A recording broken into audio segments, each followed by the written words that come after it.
Bom dia, boa tarde, boa noite, pessoal. É um prazer poder estar aqui com vocês novamente. Para quem não me conhece, meu nome é Daniel dos Santos, sou professor de matemática e formador na DRE de Parauapebas.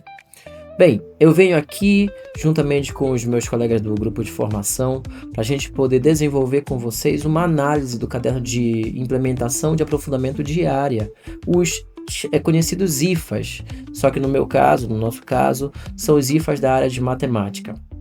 É um prazer estar aqui com vocês tirando essas dúvidas.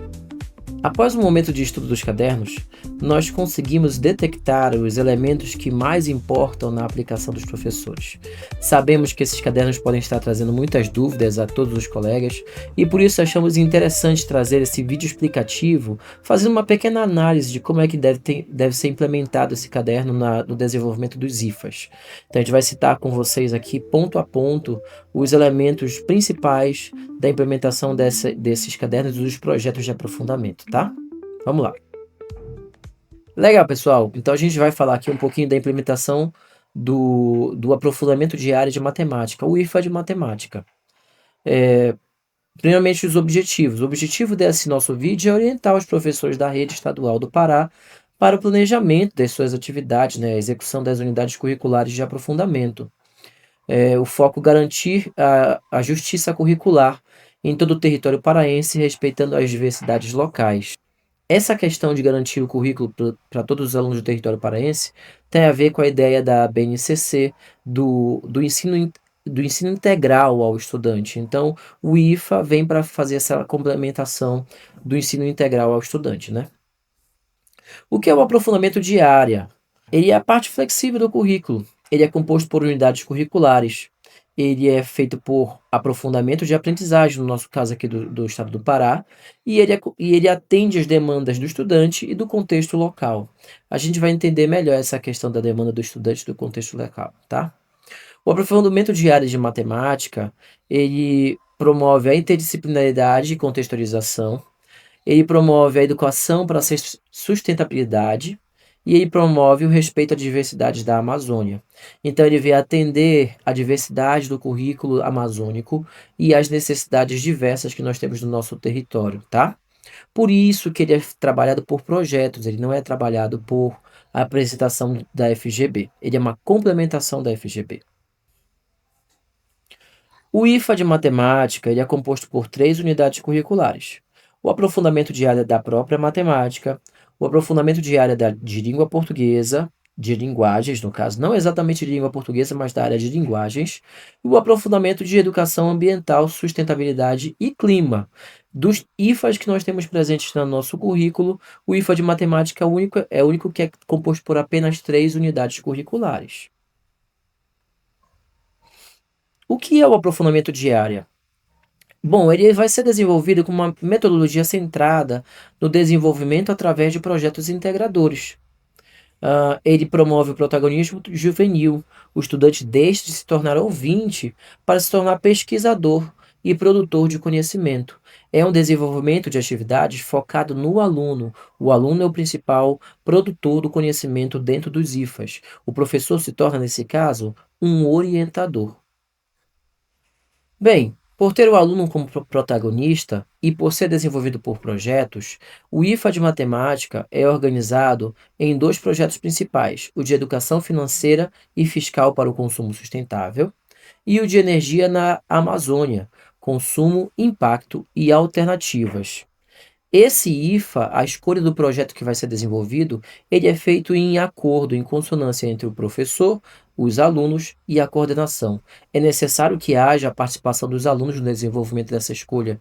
Afinal de contas, eles serão os protagonistas, portanto, é necessário que eles estejam participando desse projeto também, desse processo também. Após a escolha do projeto, o projeto deve ser cadastrado no sistema da SEDUC. Tanto o diretor pedagógico quanto o diretor administrativo da escola, o secretário e a coordenação podem fazer essa inscrição do projeto no sistema da SEDUC. E ao mesmo tempo que você faz a inscrição do projeto, você também faz a escolha das rubricas de avaliação, tá? Então, a avaliação ela é feita de maneira qualitativa. Então, você tem as rubricas do conceitual, processual, atitudinal e sociopolítica. São os 4 tipos de rubricas diferentes que você tem. Você pode cadastrar até 10 rubricas diferentes para fazer a avaliação do seu aluno, tá? Mas nada além disso. Essa escolha de rubricas deve ser feita com antecedência, porque é isso que vai embasar a avaliação do professor. Estrutura do projeto. Os projetos têm a seguinte estrutura: resumo, justificativa, objetivo, metodologia, cronograma, resultados esperados e referências, segundo as normas da ABNT. Então, é um projeto que já vem estruturado para você, professor.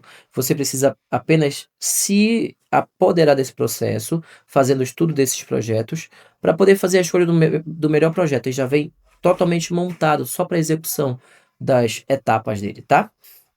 Detalhando o projeto, né? O primeiro projeto que a gente tem é de educação financeira e fiscal. O foco dele está no consumo responsável e os Objetivos de Desenvolvimento Sustentáveis, os ODS, especialmente o ODS 12.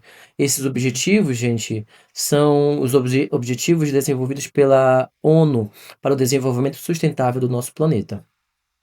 Ele se foca em como a economia do açaí pode utilizar sua cadeia produtiva nos aspectos fiscais, financeiros e ambientais para a produção do consumo sustentável e a cidadania fiscal.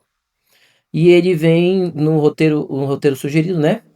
É, mais que um fruto. Esse é o roteiro sugerido para desenvolvimento desse projeto. A economia circular do açaí, focada na informalidade, aspectos fiscais e sustentabilidade.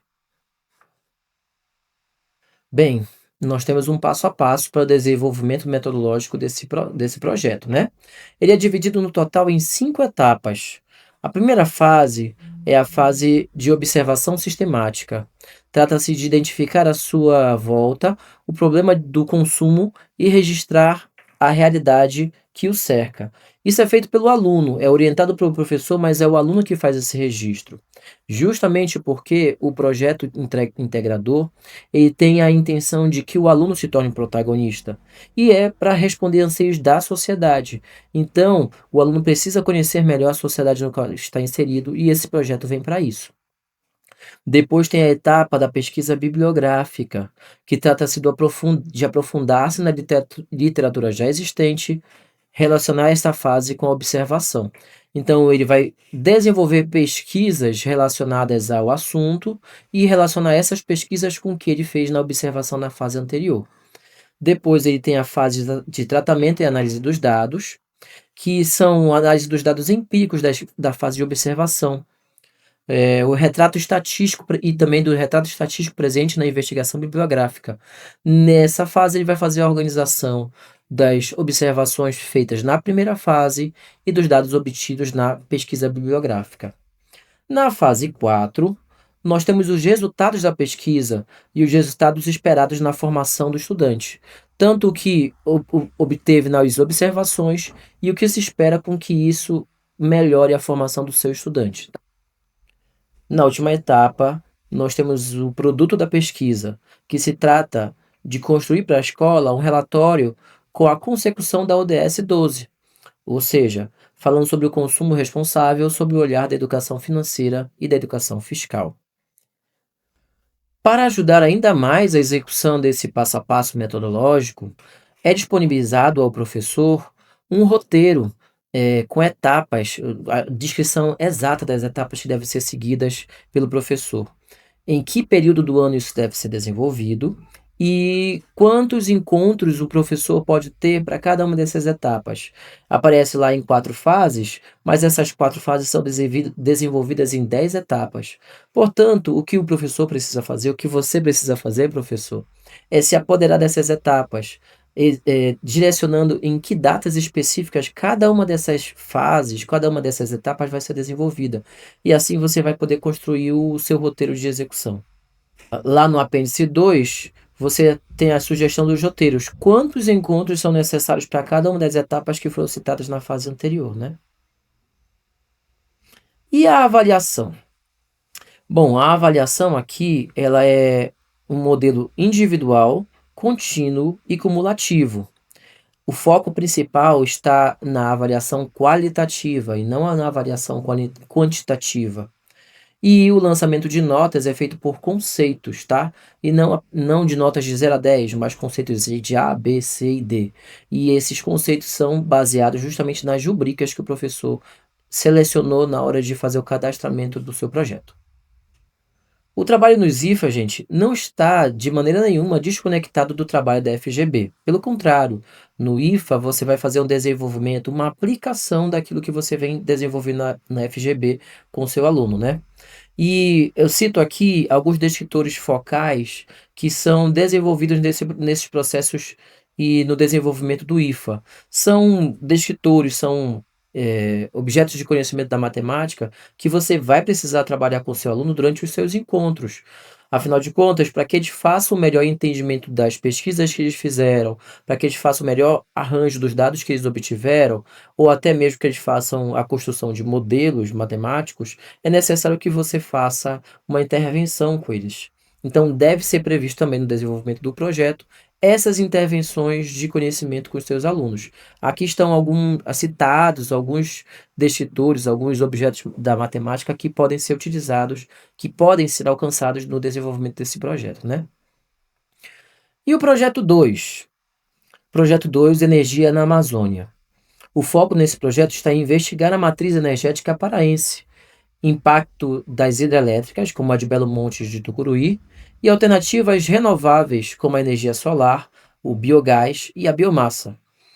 Aqui nós temos um foco na matemática aplicada, o uso da fatura de energia para análise documental, criação de planilhas eletrônicas e modelagem matemática. O projeto 2 também é organizado em etapas. No entanto, nesse caso, nós trabalhamos com 6 etapas diferentes.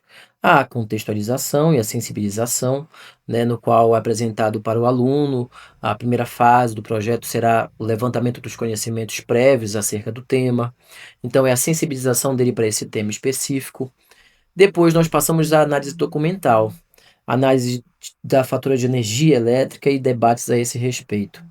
A fase 3 trata-se de seminário, que é a realização de seminários sobre o assunto, no qual o protagonista novamente é o aluno e o professor é apenas o direcionador desse processo, o mediador desse processo. A fase 4, que é a fase de experimentos, afinal de contas a aprendizagem, né, nesse sentido, necessita de experimentações. A fase 5, que se trata de observar os resultados da pesquisa e os resultados esperados na formação do aluno. E a fase 6, que é a produção da pesquisa, que trata-se, nesse caso, de uma amostra científica voltada à comunidade. E aí eu já vou falar um pouco mais sobre essa ideia da amostra científica, a gente vai voltar a esse tema. E então nós chegamos à nossa agenda escolar e os próximos passos a ser seguidos. A culminância desses projetos, ela é sugerida no caderno através da realização de uma conferência, no qual os participantes, nas suas devidas escolas, irão fazer a exposição dos relatórios e das produções que fizeram em cada um dos projetos.